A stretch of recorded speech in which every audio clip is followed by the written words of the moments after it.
Guys, এক্ষুনি আমি ডাইনোসরের সিনেমা দেখে আসলাম, তাই আমার খুব ডাইনোসর দেখার ইচ্ছা হচ্ছে, তাই আমি এখানে এসেছি।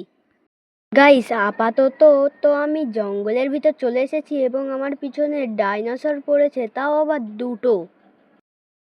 গাইস, সিনেমায় দেখেছিলাম এরা তো ভালো, ফ্রেন্ডলি, কিন্তু এখানে তার উল্টো, সব আমার উপরে আক্রমণ করছে। এবারে আমি কিভাবে বাঁচি? গাইস, সেখান থেকে তো যেভাবে হোক বেঁচে ফিরলাম, কিন্তু সামনে ওটা কি চকমাক করছে, কাছে গিয়ে দেখি। গাইস, এটা তো একটা গাড়ি, কিন্তু এখানে কে রাখলো? আমার মনে হয় এটা চুরির গাড়ি, কেউ বোধহয় পুলিশ থেকে বাঁচার জন্য গাড়িটা এখানে রেখে গেছে। কিন্তু আমার কি, আমি তাড়াতাড়ি গাড়িটা নিয়ে চলে যাই, কেউ জানতেও পারবে না। আমি তাড়াতাড়ি এই বড় জঙ্গল থেকে বেরিয়ে যাই, তাহলে হয়তো ডাইনোসররা আমার আর মারবে না। গাইস, আপাতত আমি জঙ্গল থেকে বাইরে বেরিয়ে এসেছি, আমি তাড়াতাড়ি বাড়ি যাই, কেউ দেখে ফেললে আবার গন্ডগোল। গাইস, এখন আমি চলে এসেছি আমার বাড়ি। এই জায়গাটায় গাড়ি রেখে দিই, ঘুমিয়ে পড়ি।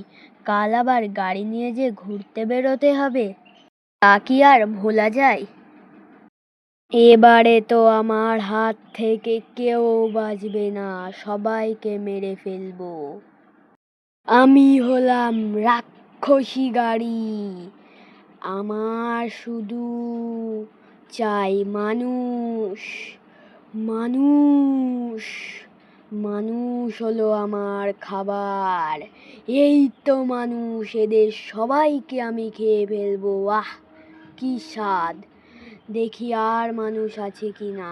এই তো আবার মানুষ, এদেরকেও খেয়ে ফেলবো। কাউকে ছাড়বো না আমি, কাউকে না। আমি হলাম রাক্ষসী গাড়ি, আমি শুধু মানুষ খাবো। মানুষ মানুষ আমার মানুষ চাই।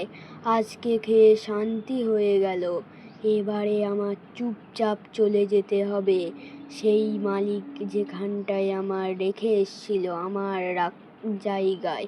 এইবারে এইবারে আমি চলে এসেছি।